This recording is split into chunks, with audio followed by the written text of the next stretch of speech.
Hello, and thank you for joining me for today's reflection for Friday during the second week of Easter.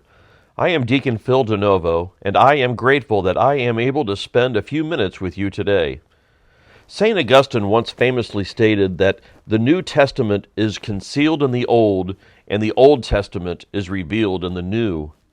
In these words, Augustine gives us a framework in which we can see that certain people, places, events, and things in the New Testament were foreshadowed in the Old Testament. These foreshadowings are sometimes referred to as types. A type does not necessarily mean the same. It simply means that one person or thing can be comparable or can show a contrast of someone or something else. For example, we may hear that Adam was a type of Christ, or that Eve was a type of Mary.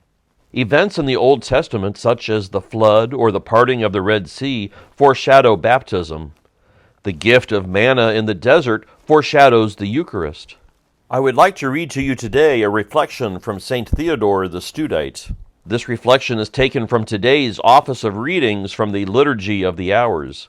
In this sermon, St. Theodore points out how the wood of the cross is foreshadowed by different objects in the Old Testament. From a sermon by St. Theodore the Studite. How precious the gift of the cross, how splendid to contemplate. In the cross there is no mingling of good and evil, as in the tree of paradise. It is wholly beautiful to behold and good to taste. The fruit of this tree is not death, but life, not darkness, but light. This tree does not cast out of paradise, but opens the way for our return. This was the tree on which Christ, like a king on a chariot, destroyed by the devil, the Lord of death, and freed the human race from his tyranny. This was the tree upon which the Lord, like a brave warrior, wounded in hands, feet, and side, healed the wounds of sin that the evil serpent had inflicted on our nature. A tree once caused our death, but now a tree brings life.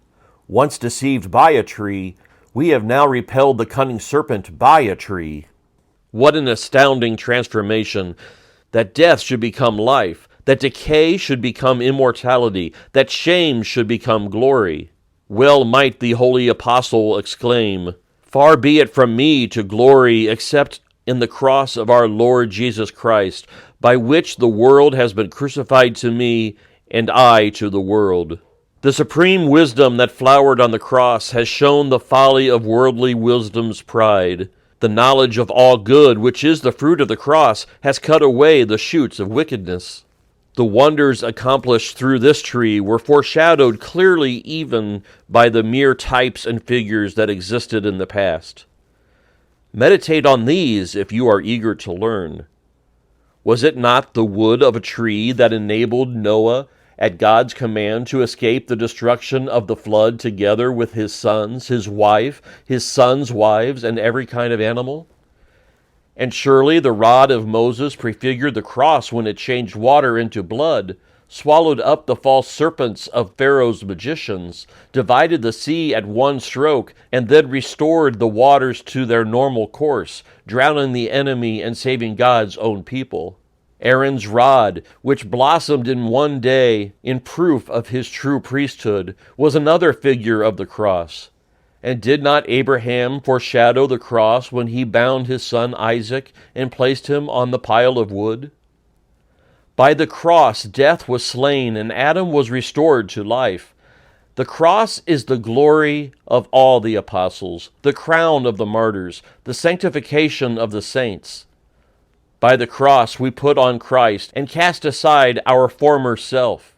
By the cross, we, the sheep of Christ, have been gathered into one flock, destined for the sheepfolds of heaven. Thank you for listening, and I pray that you have a wonderful weekend.